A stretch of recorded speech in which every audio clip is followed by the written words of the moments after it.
নমস্কার বন্ধুরা, জীবন teaching home এর পক্ষ থেকে সকলকে আন্তরিক অভিনন্দন ও শুভেচ্ছা। এসএসসি বিশেষ প্রস্তুতি 2025 উপলক্ষে আমি নিয়মিত ভিডিও রেকর্ড ক্লাস করব। যে সকল এসএসসি শিক্ষার্থী বন্ধুরা আছো তারা আমার ভিডিওগুলো নিয়মিত দেখবে। আমি আশা করি ভিডিওগুলো পরীক্ষার জন্য অনেক উপকারী হবে। আমরা আজকে আলোচনা করব তোমাদের রসায়নের পঞ্চম অধ্যায় রাসায়নিক বন্ধন নিয়ে। রাসায়নিক বন্ধন কাকে বলে এবং কত প্রকার কি এগুলো আমরা পরের ক্লাসে আলোচনা করব। আজকে আমরা প্রথমে যে টপিকসটি নিয়ে আলোচনা করব তা হলো যোজ্যতা ইলেকট্রন। তাহলে আমরা এখানে দেখতেই পাচ্ছি যোজ্যতা ইলেকট্রন।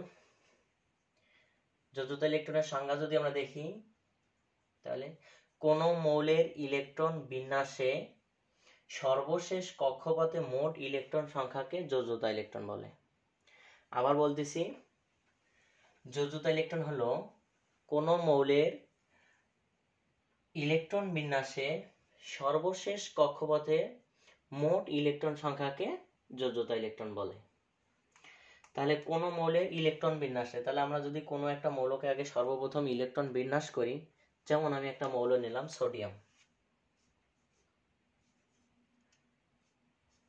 তাহলে সোডিয়ামের ইলেকট্রন বিন্যাস যদি আমরা করি তাহলে 1s2 2s2 2p6 3s, তাহলে 10টা হয়ে গেছে 3s1।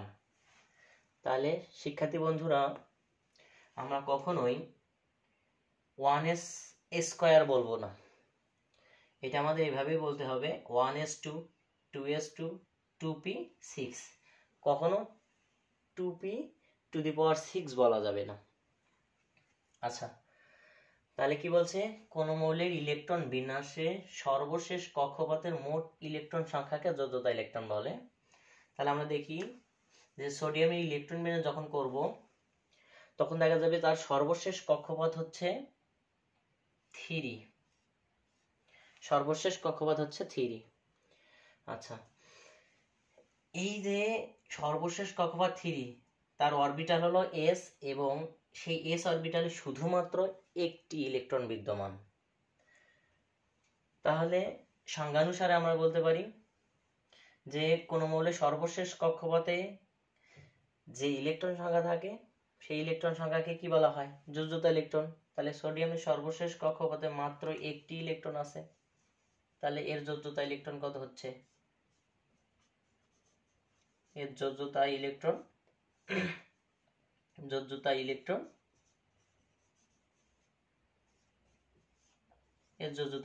1 হয়ে যাবে।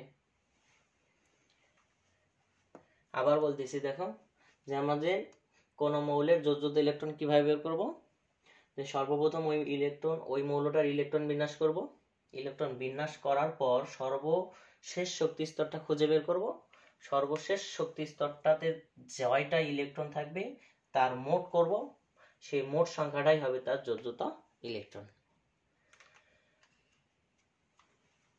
আমরা যদি সোডিয়াম ব্যতীত অন্য কোনো একটা মৌল নিয়ে আলোচনা করি, যেমন ফসফরাস নিয়ে আলোচনা করি, ফসফরাস 15, তাহলে হবে 1s2 2s2 2p6 3s2, 12টা হয়ে গেছে 3p3।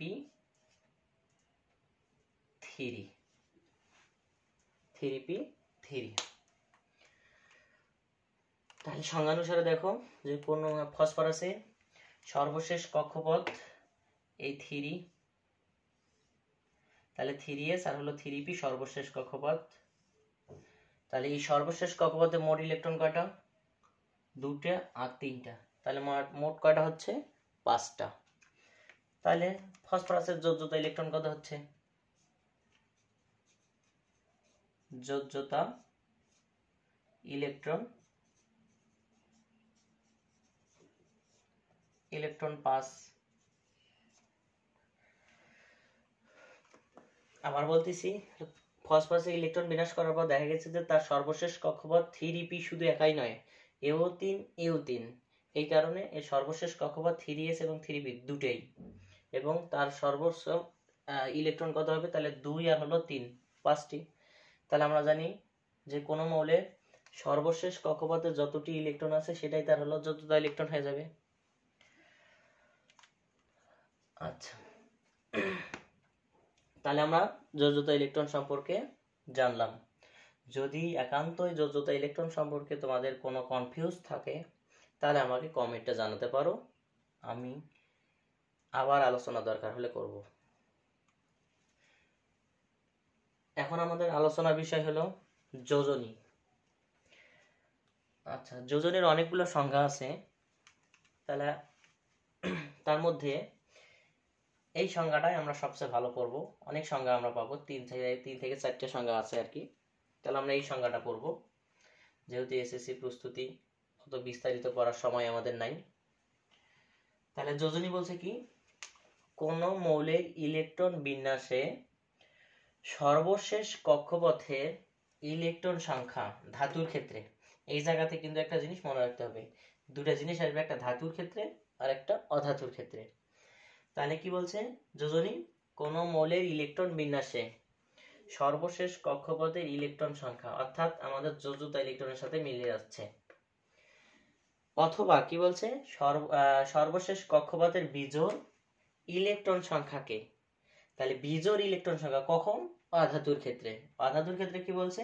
সর্বশেষ কক্ষপথে বিজোড় ইলেকট্রন সংখ্যাকে তার যোজনী বলে। তাহলে আমরা এই জায়গাতে দুটো তথ্য পাইছি, ধাতুর ক্ষেত্রে একটু আলাদা হয়, অধাতুর ক্ষেত্রে আলাদা হবে। ধাতুর ক্ষেত্রে কি বলছে? যে কোনো মৌলের সর্বশেষ কক্ষপথের ইলেকট্রন সংখ্যাটাই হবে তার হলো যোজনী। কিন্তু অধাতুর ক্ষেত্রে আবার বলা হলো যে সর্বশেষ কক্ষপথের বিজোড় ইলেকট্রন সংখ্যাই হবে তার যোজনী। আচ্ছা, তাহলে আমরা একটু চেক করি। যেমন যদি বলি সোডিয়ামের কথা বলি, সোডিয়াম, আবার আচ্ছা ম্যাগনেসিয়াম দেই, ম্যাগনেসিয়াম ইলেকট্রন বিন্যাস যদি করি তাহলে কি হবে? 1s2 2s2 2p6 3s2। তাহলে সংজ্ঞানুসারে কি বলছে? তাহলে আমরা জানি কোন মৌলের, তাহলে ধাতুর ক্ষেত্রে, তাহলে আমাদের ম্যাগনেসিয়াম কিন্তু ধাতু। তাহলে ধাতু কিভাবে চিনবো একটু পরে আলোচনা করতেছি, আপাতত দেখো যে ম্যাগনেসিয়াম কি? ম্যাগনেসিয়াম ইলেকট্রন বিন্যাসে এই সর্বশেষ কক্ষপথে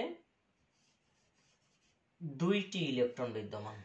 তাহলে এখানে বলা আছে ধাতুর ক্ষেত্রে কোন মৌলের সর্বশেষ কক্ষপথে যতটি ইলেকট্রন থাকে সেটাই তার হলো যোজনী।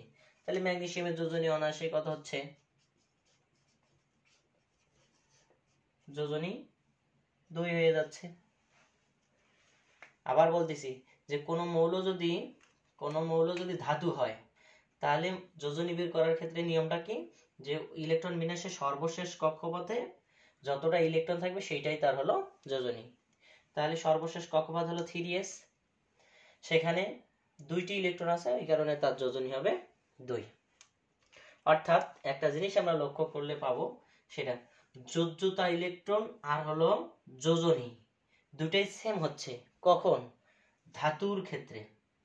তাহলে মনে রাখবা ধাতুর ক্ষেত্রে যোজ্যতা ইলেকট্রন এবং যোজনী সমান হয়। ধাতুর ক্ষেত্রে যোজ্যতা ইলেকট্রন এবং যোজনী সমান হয়, এটা মনে রাখতে হবে কিন্তু। এখন আমরা যদি অধাতুর ক্ষেত্রে আসি, তার আগে একটু ধাতুটা আলোচনা করি। ধাতু কাকে বলে? যে সকল মৌলের নামের শেষে উচ্চারণে আমাদের আম কথাটা আসবে। উচ্চারণে কি আসবে? আম। যেমন magnesium, sodium, potassium, rubidium, calcium.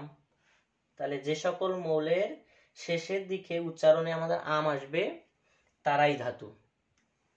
অথবা যাদের সর্বশেষ কক্ষপথে 1 থেকে 3টি ইলেকট্রন বিদ্যমান, 1 থেকে 3টি ইলেকট্রন বিদ্যমান, তাদেরকেও আমরা ধাতু বলি। আবার বলতেছি ধাতু চেনার উপায় কি, যে সকল মৌলের উচ্চারণে আমাদের শেষের দিকে আম আসবে তারাও ধাতু, অথবা ইলেকট্রন বিন্যাস করার পর দেখব যাদের সর্বশেষ কক্ষপথে 1 থেকে 3টে ইলেকট্রন থাকে তারাও ধাতু। তাহলে আমাদের ধাতু চেনা হয়ে গেল। তাহলে এখন আমরা অধাতুতে আসব।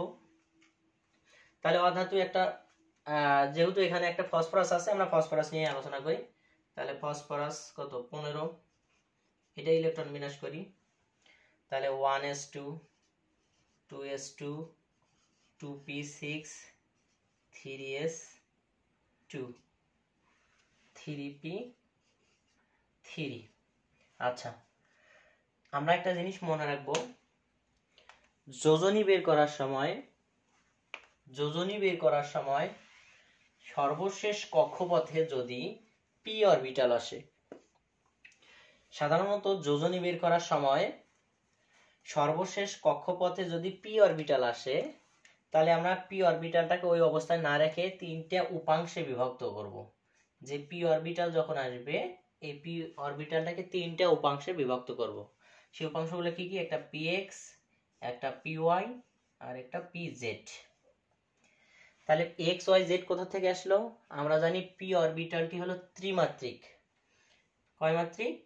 ত্রিমাত্রিক। অর্থাৎ আমাদের সেটা x অক্ষ বরাবর থাকে, y অক্ষ বরাবর থাকে, x y z 3টে অক্ষ বরাবর থাকে, অর্থাৎ ত্রিমাত্রিক। ওই কারণে এখান থেকে আসবে px py pz। অর্থাৎ p আমাদের যোজনী নির্ণয়ের ক্ষেত্রে যদি কখনো পি অরবিটাল আসে, তাহলে আমরা p এর 3টে উপাংশ দেব, একটা px, একটা py আর একটা pz। আচ্ছা, আরেকটা জিনিস আমরা জানি যে পি অরবিটালে সর্বোচ্চ ইলেকট্রন ধারণ ক্ষমতা কয়টা? 6টা। তাহলে এখান থেকে দেখা যাবে তোমার প্রত্যেকটা উপাংশের ইলেকট্রন ধারণ ক্ষমতা 2টা করে।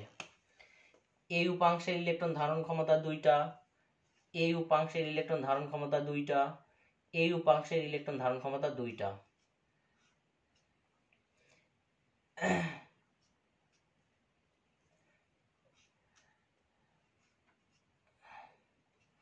তাহলে প্রত্যেকটা উপাংশের ইলেকট্রন ধারণ ক্ষমতা 2টা করে, কিন্তু এদের একটা ধর্ম আছে, এরা একেবারেই 2টা করে ইলেকট্রন নেয় না। এরা প্রথমে একটা করে ইলেকট্রন নেবে, অর্থাৎ বিজোড় সংখ্যক ইলেকট্রন গ্রহণ করবে আগে। বিজোড় সংখ্যক ইলেকট্রন গ্রহণ করার পরেও, বিজোড় সংখ্যক ইলেকট্রন গ্রহণ করার পরেও যদি এক্সট্রা ইলেকট্রন থাকে, তখন আবার এরা একটা করে ইলেকট্রন গ্রহণ করবে। আবার বলতেছি, যোজনী নির্ণয়ের ক্ষেত্রে যদি কখনো পি অরবিটাল আসে, তাহলে পির আমরা 3টে উপাংশ তৈরি করব। এই 3টে উপাংশের মধ্যে মনে রাখবা প্রত্যেকটা উপাংশের ইলেকট্রন ধারণ ক্ষমতা 2টে করে, কিন্তু এরা 2টা করে আগে নেবে না, আগে বিজোড় সংখ্যক ইলেকট্রন একটা করে নেবে, তারপরেও যদি একটা ইলেকট্রন থাকি যায় তাহলে আবার একটা করে নেবে। আচ্ছা, তাহলে আমরা সেই অনুপাতে যদি এইটাকে ভাঙাই, তাহলে এখানে পিটাকে আমরা 3টে উপাংশে ভাগ করব। একটা 3px, 3py, 3pz, 3px, 3py, 3pz। তাহলে নিয়ম অনুযায়ী কয়টা নেওয়ার কথা?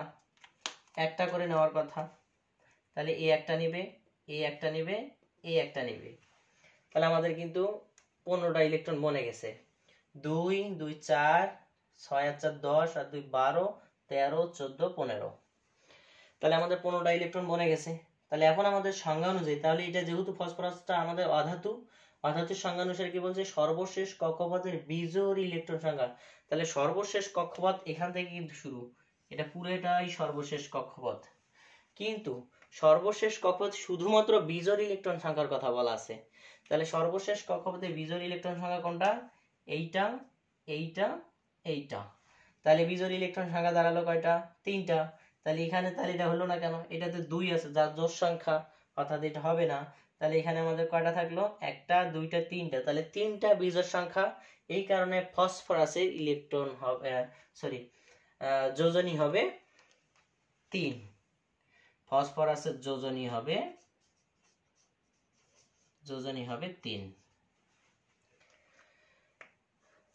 তাহলে আমরা, আচ্ছা, অন্যদিকে যদি আমরা যোজ্যতা দেখি, যোজ্যতা ইলেকট্রন দেখি, তাহলে দেখা যাচ্ছে যে সর্বশেষ কত, এটা পুরাটাই, তাহলে সর্বশেষ কত মোট ইলেকট্রন সংখ্যা, তাহলে 1 2 3 3 আর 2 কত 5টা। তাহলে আমাদের এই জায়গা থেকে আমরা একটা জিনিস লক্ষ্য করতে পারবো যে ধাতুর ক্ষেত্রে যোজনী এবং যোজ্যতা সেম, অর্থাৎ এখানে কোনো পার্থক্য নাই, যোজনীও যা যোজ্যতাও তাই। কিন্তু অধাতুর ক্ষেত্রে কিন্তু তোমার যোজনী এবং যোজ্যতা এক হবে না। তাহলে আমাদের দুটো টপিকস হয়ে গেল, একটা কি যোজ্যতা ইলেকট্রন, দ্বিতীয় যোজনী। আচ্ছা, তৃতীয় টপিকসটা আমাদের কি এখন, যে এই যোজনীটাই আমাদের দেখা গেছে কিছু কিছু মৌল অনেকগুলো যোজনী আমাদের কি করবে প্রদর্শন করে, সেখান থেকে একটা সংজ্ঞা আসছে কি পরিবর্তনশীল যোজনী। আচ্ছা, পরিবর্তনশীল যোজনীর সংজ্ঞা কি বলে, যে সকল মৌল একাধিক যোজনী প্রদর্শন করে সে সকল যোজনীকে পরিবর্তনশীল যোজনী বলে। আবার বলতেছি, পরিবর্তনশীল যোজনী কি বলছে, যে সকল মৌল একাধিক যোজনী প্রদর্শন করে সে সকল যোজনীকে পরিবর্তনশীল যোজনী বলে। অর্থাৎ কিছু কিছু মৌল আছে যেগুলোতে আমরা যেমন এখানে ফসফরাসের যোজনী কয়টা দেখলাম, যোজনী 3 দেখলাম, কিন্তু এর যোজনী আবার দেখা গেছে যে একটু চেঞ্জও হতে পারে, 3 বাদ দিয়ে আরো অন্য যোজনী হতে পারে। তাহলে আমরা এটা একটু চেক করে দেখব।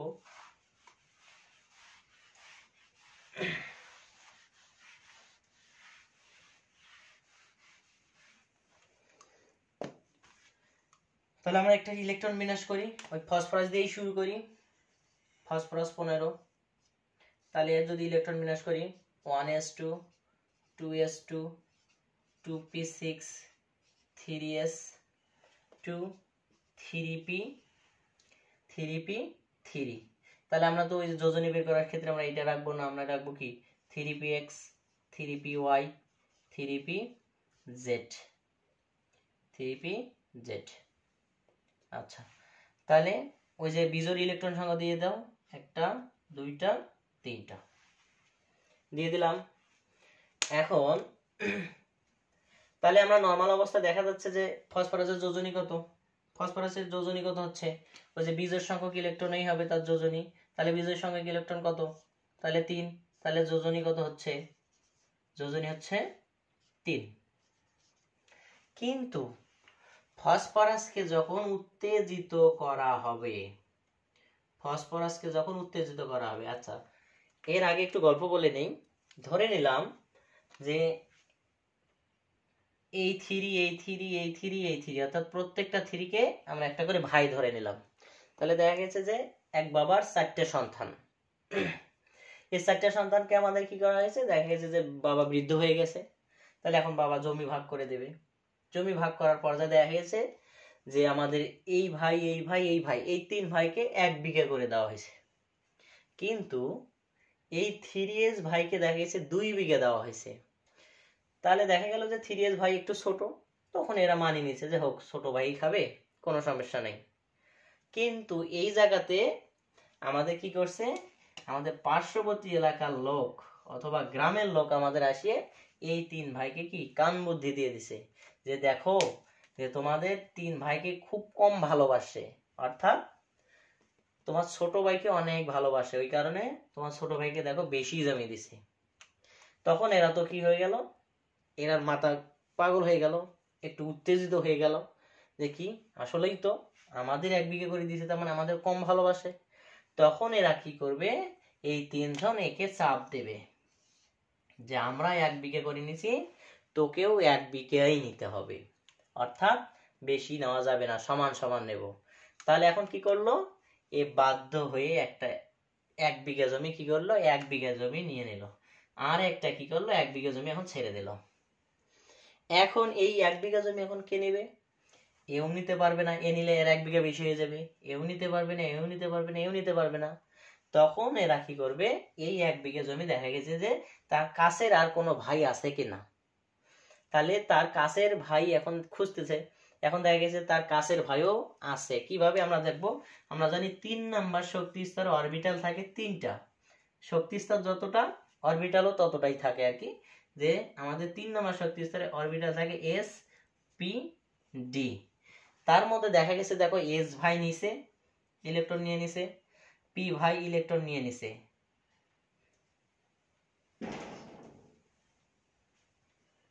Three P X, three P Y, three P Z. তাহলে আমাদের দেখা গেছে যে এস ভাই এবং পি ভাই ইলেকট্রন কিন্তু নিয়ে নিছে, কিন্তু এখন পর্যন্ত কিন্তু ডি ভাই ইলেকট্রন পায়নি। তাহলে এদের এখন সুবিধা হয়ে গেল, যে ইলেকট্রনটা ছিল এক্সট্রা সেই ইলেকট্রনটা কি করলো, তার থ্রি ভাইকে দিয়ে দিবে, তাহলে সরি ডি ভাইকে দিয়ে দেবে। তাহলে এখন এখান থেকে আমাদের আসবে three D X Y, three D X Y, অর্থাৎ এই এক্সট্রা ইলেকট্রনটা এই ভাইকে দিয়ে দিবে।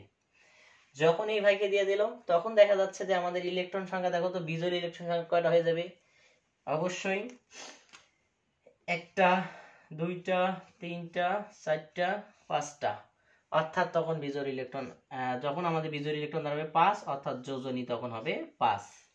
তাহলে এখান থেকে আমরা কি বুঝলাম, যে ফসফরাসের যোজনী দুইটা হয়, একটা যোজনী 3 আর একটা যোজনী 5, একটা যোজনী 3 আর একটা যোজনী 5, তার মানে ফসফরাস পরিবর্তনশীল যোজনী প্রদর্শন করে। তাহলে আমাদের কিন্তু কোশ্চেনে আসবে, এটা খুবই ইম্পর্টেন্ট একটা কোশ্চেন, যে ফসফরাস পরিবর্তনশীল যোজনী প্রদর্শন করে ব্যাখ্যা করো। ফসফরাস পরিবর্তনশীল যোজনী প্রদর্শন করে কেন ব্যাখ্যা করো। তাহলে আমাদের ব্যাখ্যায় যখন আমাদের লিখবো তখন আমরা কি করব, ফসফরাসের আগে নরমাল ইলেকট্রন বিন্যাসটা দেখাই দেব, দেখিয়ে দিয়ে দেখবো সেখানে বিজোড় ইলেকট্রন দাঁড়ায় 3টা, ওই কারণে তার হলো পরিবর্তনশীল যোজনী 3, সরি নরমাল যোজনী 3। কিন্তু যখন ওই যে ফসফরাসকে আমরা কি করব, উত্তেজিত করব, তাহলে ফসফরাসকে যখন উত্তেজিত করব, উত্তেজিত অবস্থায় তোমাকে এইরকম স্টার দেখাতে হবে। তাহলে আমি এই জায়গাতে না দেখে এইটা এখানেই দেখাই, নিচে দেখাই, তাহলে এটা 3, এই অবস্থায় 3। আর যখন আমরা উত্তেজিত করাবো,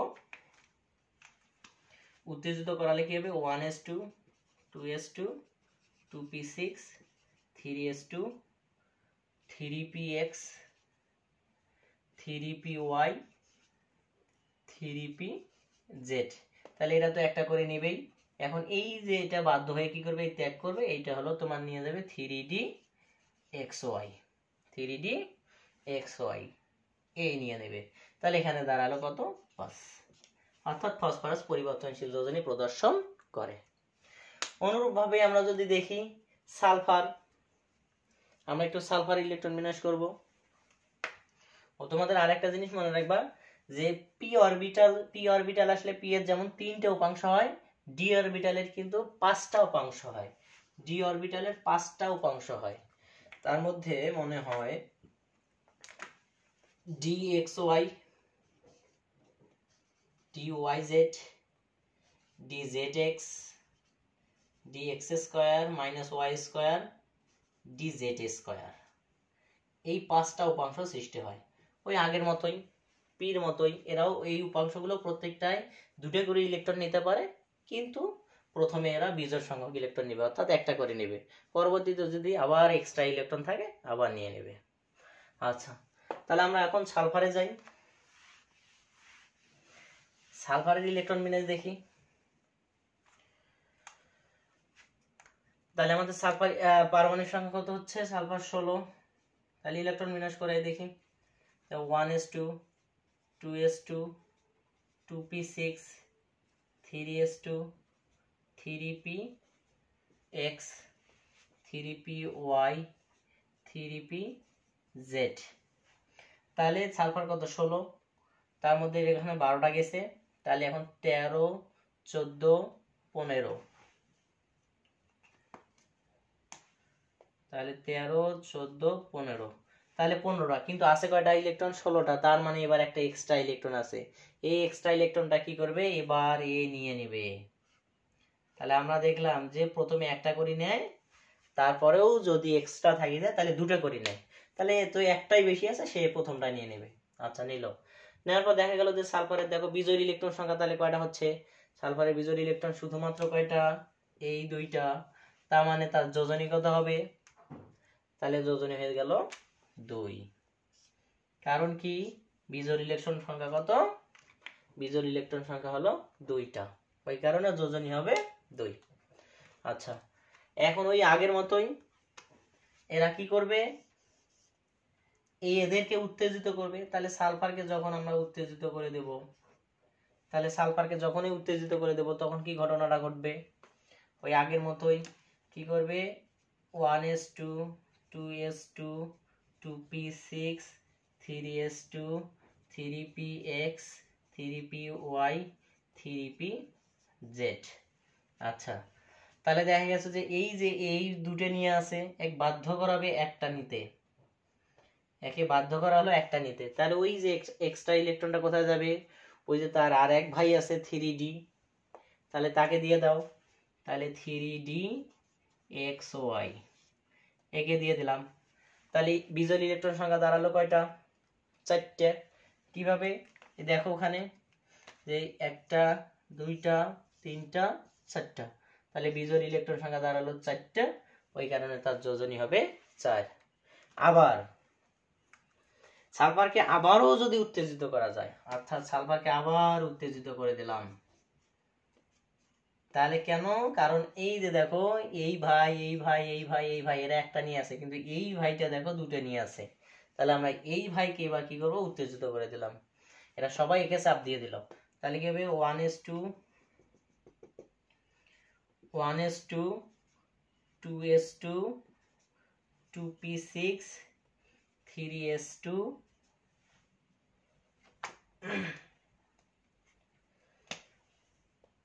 3px 3py 3pz, তারপর 3dxy, তারপর 3dyz। একটু দেখি, এই যে এস ভাই আর দুটো ইলেকট্রন নিতে পারবে না, একটা নেবে। আর এই একটা, এই একটা, এই একটা, এই একটা, এই একটা। তাহলে এক্ষেত্রে দেখা গেছে যে তোমার কয়টা বিজোড় ইলেকট্রন সংখ্যা দাঁড়ায়? দেখো 6টা। 1 2 3 4 5 6, 6টা বিজোড় ইলেকট্রন সংখ্যা দাঁড়ায়। তার মানে এখান থেকে বুঝলাম কি, যে সালফারের যোজনী কি হতে পারে? 6ও হতে পারে। তার মানে বলো দেখি, তাহলে সালফারের যোজনী কয়টা? সালফারের যোজনী কত? 2, আবার 4, আবার 6। তার মানে সালফার 3টে যোজনী দিতে পারে। তার মানে এখান থেকে আমরা বলতে পারি যে সালফারও পরিবর্তনশীল যোজনী প্রদর্শন করে। আচ্ছা, তাহলে তোমাদের জন্য একটা কাজ থাকবে, তোমরা কার্বনের যোজনীটা বের করে দেখাবো আমাকে। তাহলে আজ এই পর্যন্তই রাখি, পরবর্তীতে আবার নেক্সট ক্লাসে দেখা হবে। তোমাদের যদি ভালো লাগে থাকে তাহলে লাইক দিবা এবং কমেন্টে জানাবা। কোথাও কোনো সমস্যা থাকলে সেটাও কমেন্টের মাধ্যমে জানাবা। পরবর্তীতে দেখা গেল সেটা আমি একটু শুদ্ধ বানানটা একটু কি করব, আমরা সেটা একটু শুদ্ধ করার চেষ্টা করব। আজ এই পর্যন্তই, নমস্কার।